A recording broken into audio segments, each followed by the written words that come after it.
حازم نے بیان کیا ان سے محمد بن سیرین نے اور ان سے ابو ہریرہ رضی اللہ عنہ نے کہ نبی کریم صلی اللہ علیہ وسلم نے فرمایا، گود میں 3 بچوں کے سوا اور کسی نے بات نہیں کی۔ اول عیسیٰ علیہ السلام۔ دوسرے کا واقعہ یہ ہے کہ بنی اسرائیل میں ایک بزرگ تھے، نام جریج تھا۔ وہ نماز پڑھ رہے تھے کہ ان کی ماں نے انہیں پکارا۔ انہوں نے اپنے دل میں کہا کہ میں والدہ کا جواب دوں یا نماز پڑھتا رہوں۔ اس پر ان کی والدہ نے غصہ ہو کر بد دعا کی، اے اللہ، اس وقت تک اسے موت نہ آئے جب تک کہ یہ زانیہ عورتوں کا منہ نہ دیکھ لے۔ جریج اپنے عبادت خانے میں رہا کرتے تھے۔ ایک مرتبہ ان کے سامنے ایک فاحشہ عورت آئی اور ان سے بدکاری چاہی، لیکن انہوں نے اس کی خواہش پوری کرنے سے انکار کیا۔ پھر ایک چرواہے کے پاس آئی اور اسے اپنے اوپر قابو دے دیا۔ اس سے ایک بچہ پیدا ہوا۔ اس نے ان پر یہ تہمت دھری کہ یہ جریج کا بچہ ہے۔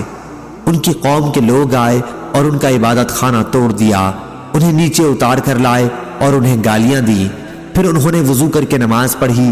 اس کے بعد بچے کے پاس آئے اور اس سے پوچھا کہ تیرا باپ کون ہے؟ بچہ اللہ تعالیٰ کے حکم سے بول پڑا کہ چرواہا ہے۔ اس پر ان کی قوم شرمندہ ہوئی اور کہا کہ ہم آپ کا عبادت خانہ سونے کا بنائیں گے، لیکن انہوں نے کہا ہرگز نہیں، مٹی ہی کا بنے گا۔ تیسرا واقعہ ایک اور بنی اسرائیل کی عورت تھی، اپنے بچے کو دودھ پلا رہی تھی۔ قریب سے ایک سوار نہایت عزت والا اور خوشپوش گزرا۔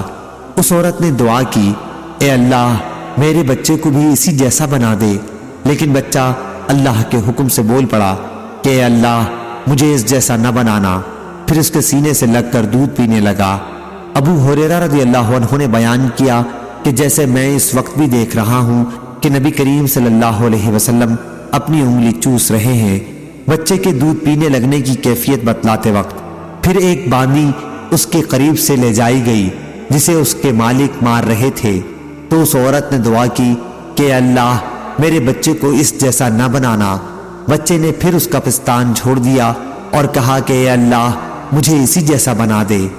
اس عورت نے پوچھا ایسا تو کیوں کہہ رہا ہے؟ بچے نے کہا کہ وہ سوار ظالموں میں سے ایک ظالم شخص تھا، اور اس باندی سے لوگ کہہ رہے تھے کہ تم نے چوری کی اور زنا کیا، حالانکہ اس نے کچھ بھی نہیں کیا تھا۔ صحیح بخاری حدیث نمبر 3436۔